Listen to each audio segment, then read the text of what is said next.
নমস্কার বন্ধুরা, আজকে এই ভিডিওতে আমি আলোচনা করব যে সমস্ত চাকরিহারা যোগ্য ক্যান্ডিডেট তাদের পক্ষে আজকে রায়ে কি কোনো অংশ গেছে বা আজকে যে আর্গুমেন্টগুলো হয়েছে তাতে কোনো বিষয় কি তাদের পক্ষে যেতে পারে এমন উঠে এসছে।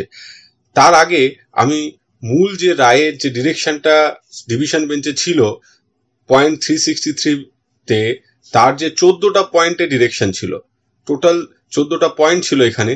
তার মধ্যে কোনো পয়েন্টই চাকরি যাওয়া থেকে শুরু করে নতুন করে অ্যাপয়েন্টমেন্ট করা থেকে শুরু করে যারা টাকা ফেরত দিতে হবে, যারা এক্সপায়ার্ড প্যানেল বা ব্ল্যাঙ্ক ওয়েমার দিয়ে বা আউটসাইড প্যানেল থেকে চাকরি পেয়েছেন, কোনোটাই বাতিল হয়নি। তাদের সিবিআই ইনভেস্টিগেশনও বাতিল হয়নি। শুধু বাতিল হয়েছে পয়েন্ট 8। বাতিল হয়েছে বলতে এটা সেট অ্যাসাইড হয়নি, এটা স্টে হয়েছে।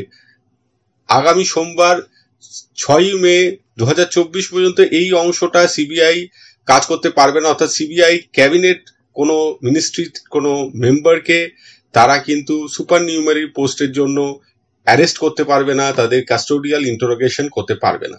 এছাড়া আর কোনো অংশ কিন্তু আজকে স্টে হয়নি এবং বাকি জিনিসগুলো দেখা হবে আগামী সোমবার। আরেকটু ডিটেলে আমরা বুঝতে পারবো কেসটা কোন দিকে যাবে।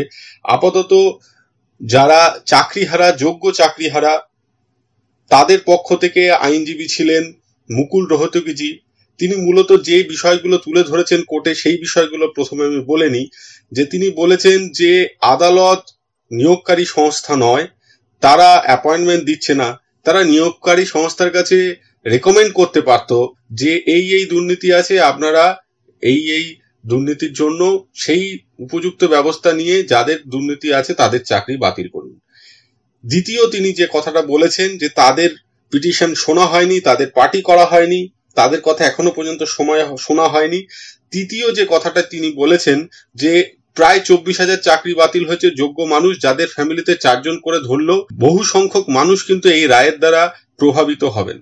এবং চতুর্থ যে কথাটা বলা হয়েছে যে তাদের ইলেকশন ডিউটি পড়েছে, এখন লোকসভা ইলেকশন আছে, সেই ক্ষেত্রে ইলেকশন যে প্রসেস সেটা বিঘ্নিত হতে পারে। এই 4টে পয়েন্ট শোনার পরও কিন্তু তাদের চাকরি বাতিলের জায়গাটা স্টে হয়নি, অর্থাৎ ইলেকশন ডিউটির ক্ষেত্রে যে বিষয়টা উঠে আসছে, এরপরও নির্বাচন কমিশন ইলেকশন ডিউটি দেবে কিনা সেটা একটা ভাববার বিষয়। কারণ ইলেকশন ডিউটির বিষয়টি বলার পরও কিন্তু কোনো স্টে হলো না। এবার নির্বাচন কমিশন ঠিক করুক যে এদের যে সমস্ত ক্যান্ডিডেটদের চাকরি গেছে তাদের এই মুহূর্তে এই নির্বাচন প্রক্রিয়ায় তারা ব্যবহার করবে কিনা। ব্যবহার করলে সেটা ভালোই একদিক থেকে, যারা চাকরি হারা তাদের পক্ষে একদিক থেকে ভালো যে তারা কিন্তু কোনো জায়গায় তাদের ডিউটিতে তারা কোনো রকম ঘাটতি রাখেননি, তারা তাদের যা যা দায়িত্ব যখন দেওয়া হয়েছে তারা করেছেন, এটা তাদের একটা প্লাস পয়েন্টই হতে পারে হয়তো। কিন্তু নির্বাচন কমিশন কি করবে রায়ের পর সেটা একটা দেখার বিষয়। এসএসসি এতদিন পর্যন্ত যেটা সংবাদ মাধ্যমে খবর ছিল 5,000-এর কাছাকাছি পোস্টে দুর্নীতিমূলক নিয়োগ হয়েছে। আমি কিন্তু বহুদিন আগে ভিডিও করে নিয়োগে বিভিন্ন ধরনের অনিয়ম একেবারে সেপারেট করে আপনাদের দেখিয়েছিলাম এবং 7,346টি প্লাস 8 ফেজ কাউন্সিলিং এ আরো যদি কিছু এক্সট্রা রিক্রুটমেন্ট হয়ে থাকে প্রায় 8,000-এর কাছাকাছি হবে, আমি কিন্তু প্রথম দিন থেকে বলে আসছি। আজকে কিন্তু সুপ্রিম কোর্টে রাজ্যের তরফ থেকে 8,000 সংখ্যক পোস্টে দুর্নীতি হয়ে থাকতে পারে, অনিয়ম হয়ে থাকতে পারে, সেটা কিন্তু স্বীকার করে নেওয়া হয়েছে। এটা একটা গুরুত্বপূর্ণ তথ্য। পাশাপাশি যেটা চাকরি প্রার্থীদের, যোগ্য চাকরি প্রার্থীদের পক্ষে যেতে পারে, আজকে এসএসসি আবার তাদের স্ট্যান্ড পয়েন্ট চেঞ্জ করেছে এবং এসএসসি বলছে যে যোগ্য অযোগ্যকে তারা সেপারেট করতে পারবে। এইটাই আমরা চাই যে এসএসসি যোগ্য অযোগ্য তাদের সেপারেট করুক।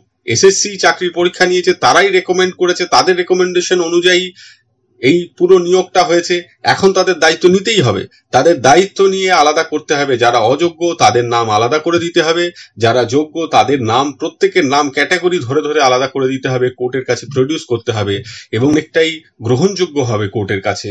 এবং যত মিরর ইমেজ আছে, সিবিআই ইমেজ আছে, সেখান থেকে ডেটা কালেকশন করে যুদ্ধকালীন পরিস্থিতিতে এই চাকরিগুলো বাঁচাতে হবে। দেখা যাক এসএসসি কতটা তৎপর হয়, আগামী দিনে কোর্টে কি হয়। যোগ্য চাকরি প্রার্থীদের জন্য আশা রেখে আজকের এই ভিডিও শেষ করছি।